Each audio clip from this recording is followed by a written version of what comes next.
to a new video, and today we're going to be installing coilovers for the Tesla Model Y. So if you guys don't know, the Tesla Model Y and the Model 3 are very identical in the suspension components or just overall the build, right? Same instructions as for the Model 3. And if you guys don't know, this one's a rear wheel drive, so this install will only work on rear wheel drive Model 3s and Model Ys. So let's get right into it.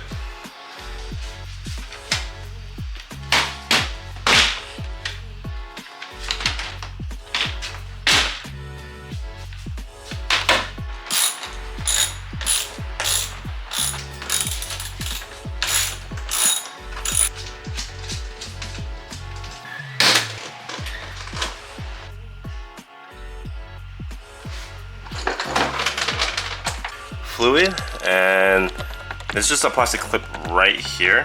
I'm positive you guys can't see that due to the lighting, but it's that circular one, so we just gotta remove it, and then this whole entire front can come out.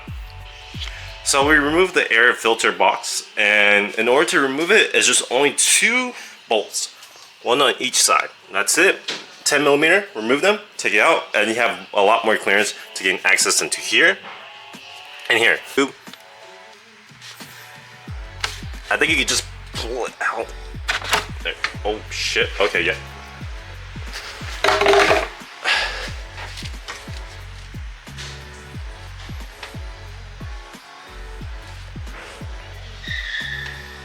Yep, you could definitely pull it out.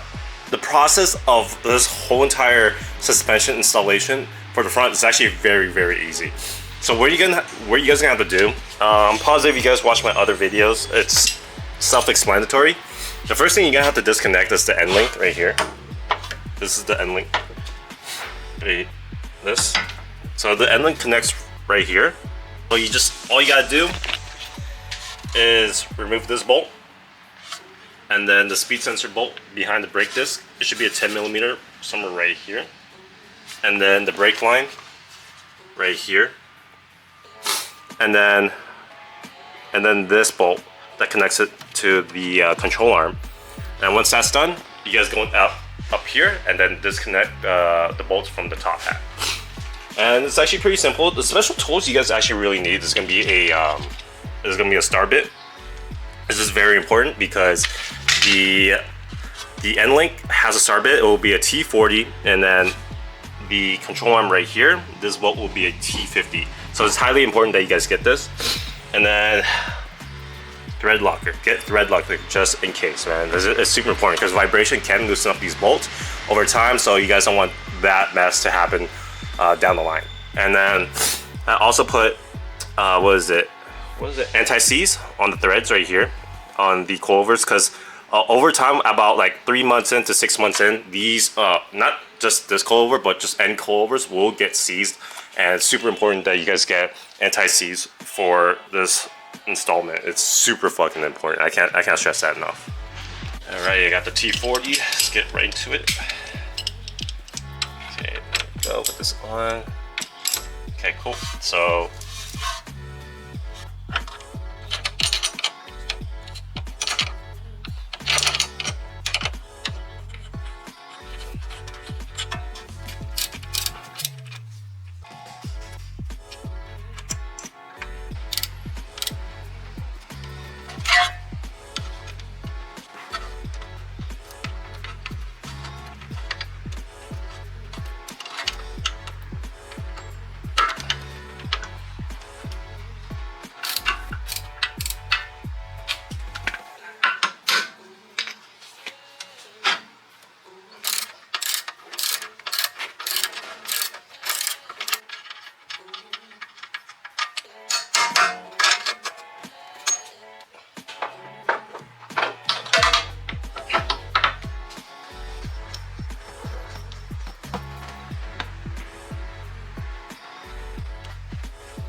now that the coilovers has anti-seize on their thread, I measured the driver's side, and it came to, I only measured the thread from collar C to collar B, and it comes out to 24 millimeters, and that's what I have. And then we're gonna have this put in there, And it's gonna be like the reverse order. You start from when you start from the bottom up. Now you start from the top down, because the moment you put it in, put the coilovers in, you have to have it held on the top, and you go from the bottom. You put the bolt from here, and then the control arm. You might need a jack for this. This is actually pretty important. Okay, the coilovers are now installed for the front. We got the brake line connected, got the speed sensor connected, end link connected, the bottom portion connected, and then the top and the collars are all locked and measured properly. So I'm gonna go ahead and adjust the driver's side first before we can show you the results.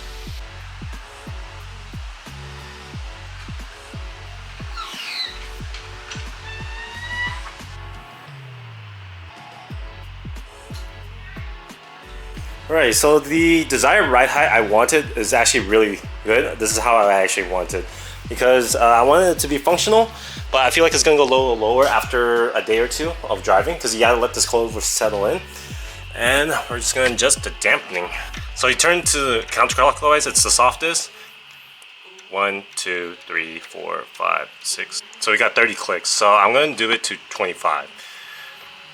So 1, 2, 3, 4, 5. Okay. 4, 5. Okay, now it's at 25. Cool. Perfect. Everything's all tightened. But what I'm gonna double check is to make sure the collars are all properly locked before we can continue to move on to the rear. So by far, the front looks really good. So I'm gonna put everything back. It's reverse order again, and super simple.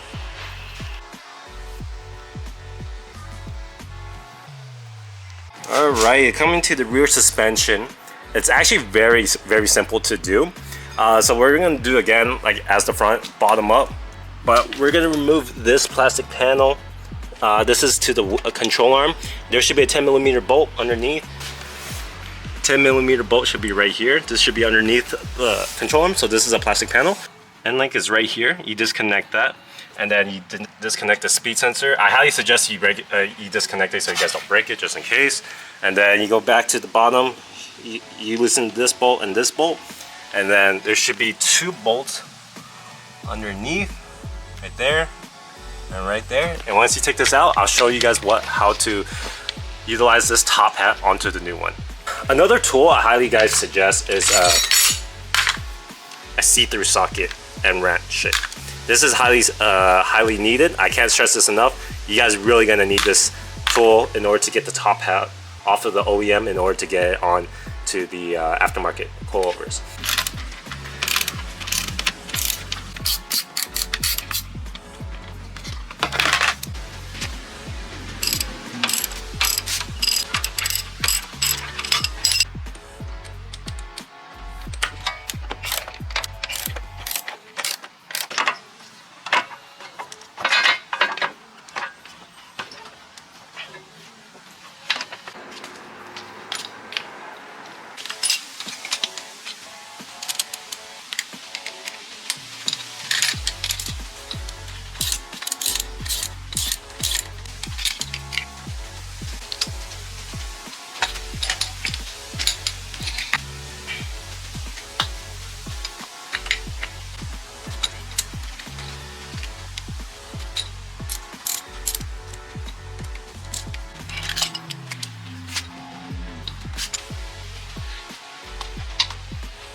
So the ride height for the rear isn't exactly where I want it to be. We're going to be lowering it a little bit more. But in order to do that, we have to disconnect the whole entire control arm in order to actually change the ride height of this. And only fams here, being the bad influence I am, I told him to fucking max it out like a good man. you sure this is gonna be a good idea? You tell me. I think it's a good idea. Bring back the static life. Yeah.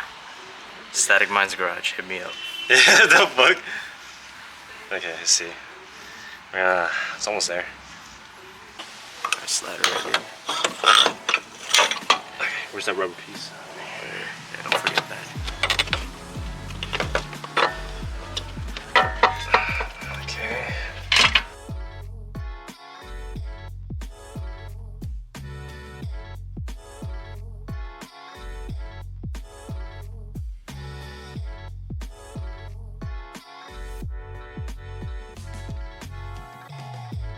Alright guys, so that's the end of the video, and I hope the video really helped you guys out to understand how easy it is to install coilovers yourself. And make sure you guys have the proper tools that I suggested in the video, also alongside with the thread locker and the anti-seize. Super important. And so far the rear, as you guys can see, is all maxed out. The front, I'm about to lower it 4 or 5 more millimeters because it's kind of like sitting in the back a lot lower than the rear a little bit as I was driving. So moreover, I do highly suggest that you guys let the car or let the coilovers settle in for the next couple of days. Just drive it around, you know, and all that before getting alignment. Within those couple of days, if you guys want to make minor adjustments, now is a good time to do so, like what I'm doing right now, because after alignment, it's going to cost some extra couple $100 due to the fact that it is a lower modification of coilovers. So alignment shops will charge you extra for that. If it's stock, they don't even care. They'll charge you less than $100 for that. Just make sure that you guys get good quality coilovers due to the fact that the battery is underneath. It's super important that you guys get good clearance and all that, and understand that the sacrifice that you guys have to do when getting coilovers. Lower you are, the more you're gonna likely scrape. So just figure out your fitment, figure out the right height that you guys want to go with, and the purpose of having coilover. DM me on Instagram if you guys have any other questions, or comment down below regarding of any questions regarding of coilovers for the Model Y or Tesla Model 3. Alright, peace.